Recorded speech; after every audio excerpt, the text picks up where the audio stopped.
Chicken biryani തിന്നുകൊണ്ട് ഇന്നു മുതൽ ഞാൻ എൻ്റെ നോമ്പ് ഉപേക്ഷിക്കുകയാണ്.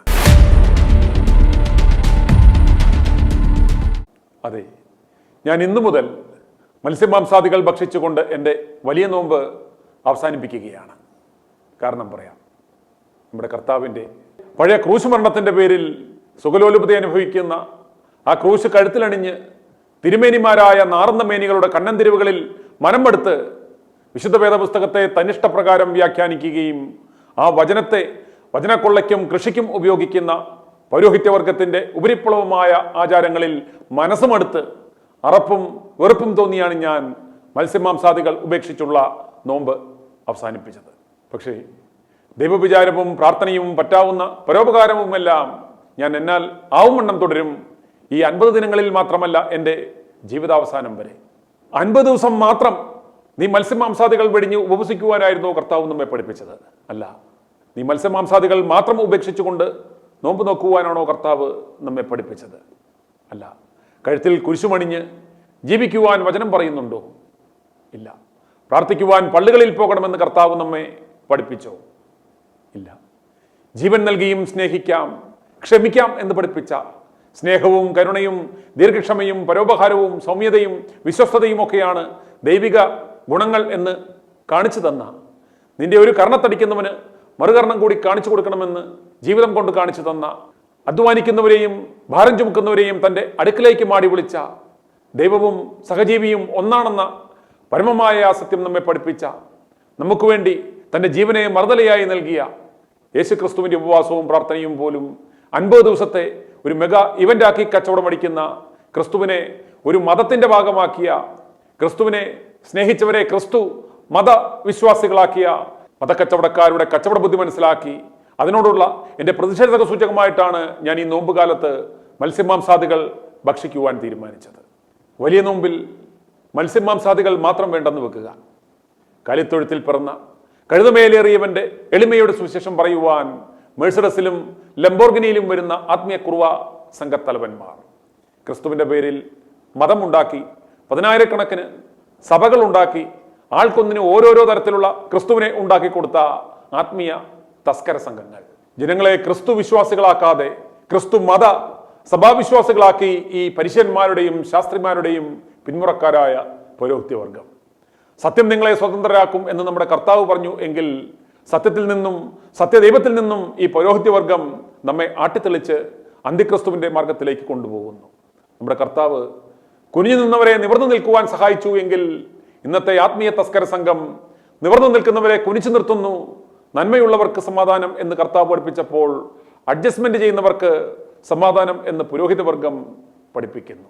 നമ്മുടെ കർത്താവ് മനുഷ്യനായി മരുഭൂമിയിൽ 40 രാവും 40 പകലും ഉപവസിച്ചെങ്കിൽ ഇന്ന് ക്രൈസ്തവ സഭാ പ്രൊപ്പറേറ്റർമാർ കാലത്തിനൊത്ത് വിശ്വാസ സംഹിതകളിൽ വെള്ളം ചേർത്ത് അവർക്ക് അനുയോജ്യമായ രീതിയിൽ മാത്രം നോമ്പ് കച്ചവടമടിക്കുന്നു. ഒരു അനാഥവൃദ്ധയെ കബളിപ്പിച്ച് 3 കോടി തട്ടിയ സഭാതലവൻ നോമ്പുകാല പ്രാർത്ഥനകൾക്ക് നേതൃത്വം കൊടുക്കുന്നു. സഹോദരന്റെ പള്ളി പിടിച്ചു പറിക്ക് നേതൃത്വം കൊടുക്കുന്ന സഭാതലവൻ നോമ്പുകാലത്ത് സർക്കാരിനെ അട്ടിമറിക്കുവാൻ നടക്കുന്നു, ലഹളയ്ക്ക് ആഹ്വാനം ചെയ്യുന്നു. തനിക്കും തൻ്റെ കുഞ്ഞുങ്ങൾക്കും ഉപജീവനത്തിന് ഒരു ചെറിയ ജോലി യാചിച്ചു ചെന്ന ഒരു വിശ്വാസിനിയെ നിഷ്കർണമാട്ടി ഓടിച്ച് അവൾ മറ്റു മാർഗമില്ലാതെ തൻ്റെ മക്കളുമൊത്ത് ആത്മഹത്യ ചെയ്യുകയും ആ മൃതദേഹം പോലും അടക്കുവാൻ NOC കൊടുക്കാതെ അവരെ ആ കൊലയാളികൾക്ക് വിട്ടുകൊടുത്ത സഭാ നേതൃത്വം, അതും ഈ നോമ്പുകാലത്ത്. മത്സ്യമാംസാദികൾ ഉപേക്ഷിച്ചു എങ്കിലും ബാക്കി സകല തൊട്ടിത്തരവും കളവും ചെയ്ത് നോമ്പാചരിക്കുന്ന പൗരോഹിത്യവർഗത്തിൻ്റെയും അവരുടെ വലയിൽ കുടുങ്ങി ഇതേ തെറ്റുകൾ ആവർത്തിക്കുന്ന ക്രൈസ്തവ നാമധാരികളുടെ ചെയ്തികളോടുമുള്ള എൻ്റെ പ്രതിഷേധ സൂചകമായിട്ടാണ് ഞാൻ മത്സ്യമാംസാദികൾ ഈ കാലയളവിൽ ഉപയോഗിക്കുവാൻ തീരുമാനിച്ചത്. എനിക്ക് നോമ്പാണെന്ന് പറയുകയും കള്ളത്തരവും വർഗീയതയും വാഗൊണ്ട് വിളമ്പുന്ന ക്രൈസ്തവ നാമധാരികളായ മാപ്രകൾ. വിശുദ്ധ വേദപുസ്തകം നാം വായിക്കുമ്പോൾ മഹത്തായ നോമ്പിന്റെ അനുഭവം നമുക്ക് കാണുവാൻ സാധിക്കും. മനുഷ്യൻ എന്ന നിലയിൽ യേശുക്രിസ്തു മരുഭൂമിയിൽ 40 ദിനവും 40 രാവും ഉപവസിച്ചതായി മത്തായിയുടെ സുവിശേഷം 4-ാം അധ്യായത്തിൽ നാം വായിക്കുന്നു.